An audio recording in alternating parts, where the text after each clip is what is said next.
Rasakanlah sekarang bahwa kau tak bahagia.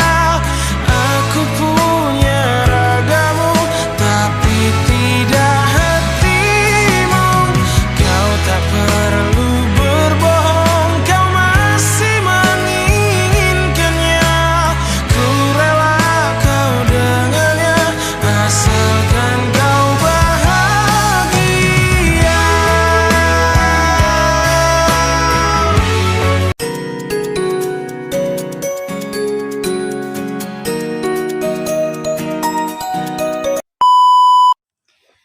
Assalamualaikum, hai semuanya, balik lagi di channel YouTube aku. Seperti biasanya, setiap minggu akan selalu ada konten-konten baru. Dan pada konten kali ini kita akan membahas mengenai teori resepsi sastra. Tapi sebelum lanjut, jangan lupa untuk di like, komen, dan subscribe dulu ya. Tonton sampai habis, jangan di skip. Teori resepsi sastra ini adalah aliran yang meneliti teks sastra dengan bertitik tolak pada pembaca yang memberikan reaksi terhadap karya sastra tersebut.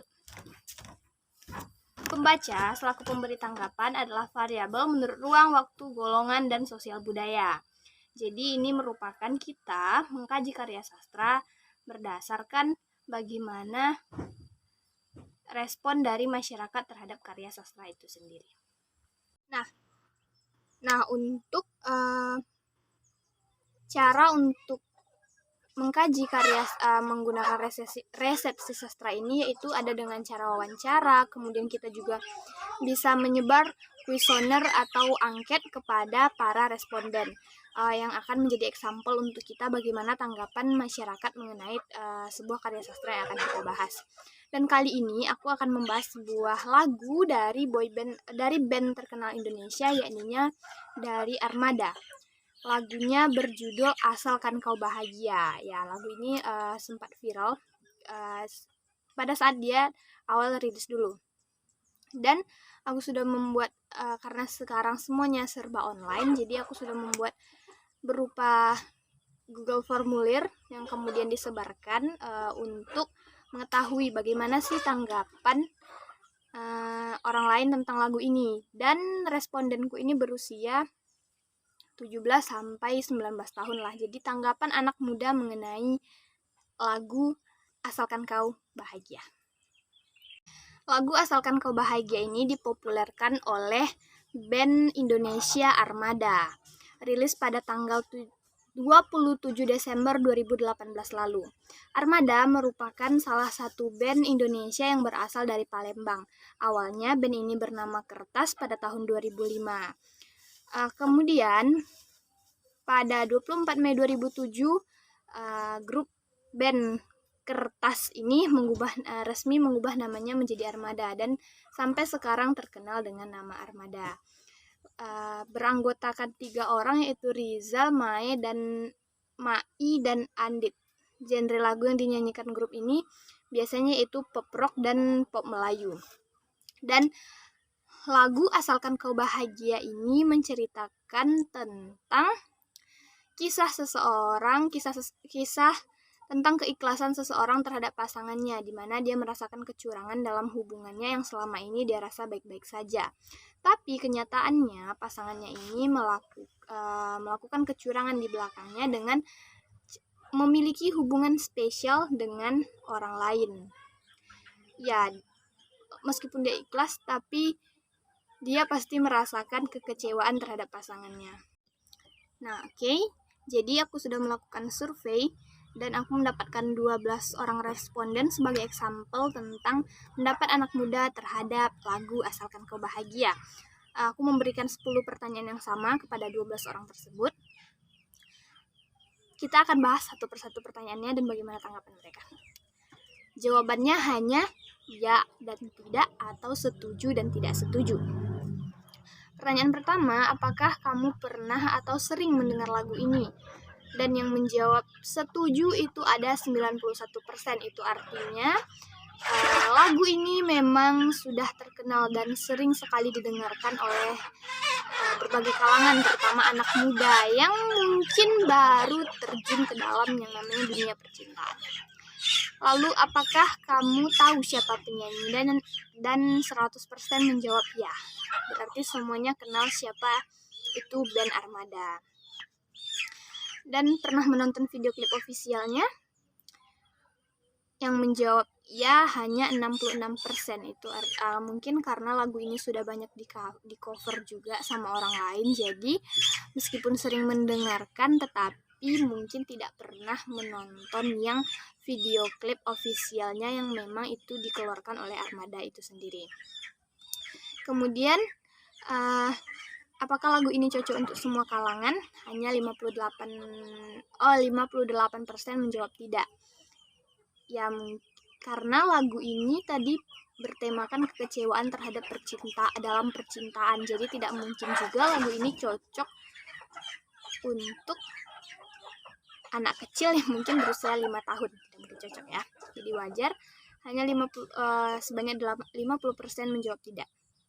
Kemudian, setuju atau tidak kalau lagu ini identik dengan kegalauan? Ya. 100% menjawab setuju bahwa lagu ini identik dengan galau dan kecewa. Kemudian hafal semua atau sebagian lirik lagu ini? Sebanyak 83% menjawab ya. Ya berarti cukup banyak orang-orang yang hafal, apalagi liriknya ini mudah diingat. Kemudian setuju atau tidak bahwa lagu ini tidak pernah ketinggalan zaman? Sebanyak 75% menjawab ya. Karena mungkin setiap ada orang yang galau, mungkin saja lagu ini bisa masuk ke dalam suasana hatinya, tapi makin sedih mungkin jadinya. Kemudian, apakah lagu ini mudah dipahami liriknya? 100% menjawab ya, karena diksi yang dipilih dalam lagu ini pun tidak terlalu sulit untuk dipahami dan bisa dimengerti oleh semua kalangan. Kemudian apakah ketika mendengarkan lagu ini bisa merasakan seperti apa yang dirasakan oleh sosok yang berada dalam lagu tersebut? 83% menjawab iya. Berarti banyak juga orang-orang yang bisa terbawa suasana ketika mendengarkan lagu ini, mungkin menjadi mellow, mungkin menjadi mendadak merasa sedih, nah begitu. Dan pertanyaan terakhir, apakah pernah merasakan seperti apa yang diceritakan dalam lagu ini? Seperti yang sudah aku katakan, bahwa lagu ini menceritakan tentang keikhlasan dan kekecewaan terhadap orang yang dicintai, kekecewaan dalam sebuah percintaan. Ini respondennya itu berusia 17-19 tahun dan sebanyak 50% itu menjawab ya. Berarti sudah banyak anak muda yang merasakan hal seperti itu. Dan dari semua survei yang dilakukan, berarti lagu ini memang terkenal dan memang viral, sukses merajai juga musik Indonesia. Banyak orang yang tahu dengan lagu ini dan responnya baik. Dan lagu ini juga sudah ditonton sampai saya melakukan survei ini, lagu ini sudah ditonton sebanyak 365 juta kali di YouTube sejak diupload untuk pertama kalinya pada 4 tahun yang lalu. Mendapat 1,2 juta like serta 88.000 komentar, dan rata-rata komentarnya itu merupakan komentar yang positif dan berisi komentar-komentar orang-orang yang sedang galau, orang-orang yang pernah merasakan kekecewaan. Nah, itu dia kira-kira seperti itulah penerapan teori resepsi sastra, di mana kita mengkaji karya sastra berdasarkan respon dari masyarakat. Jadi respon terhadap lagu ini menurut saya cukup baik, di mana ketika ditanya apakah dengan pertanyaan apakah hafal liriknya, dan banyak yang mengatakan bahwa hafal dengan lirik lagu ini sebanyak 83%. Berarti banyak yang memang hafal dan apakah mudah dipahami, dan 100% menjawab ya, lagu ini mudah dipahami. Jadi sekian dulu konten resepsi sastra kali ini, kita jumpa lagi di konten-konten selanjutnya. Sebelum tutup jangan lupa untuk like, comment, dan subscribe. Sampai jumpa di konten-konten selanjutnya. Assalamualaikum warahmatullahi wabarakatuh.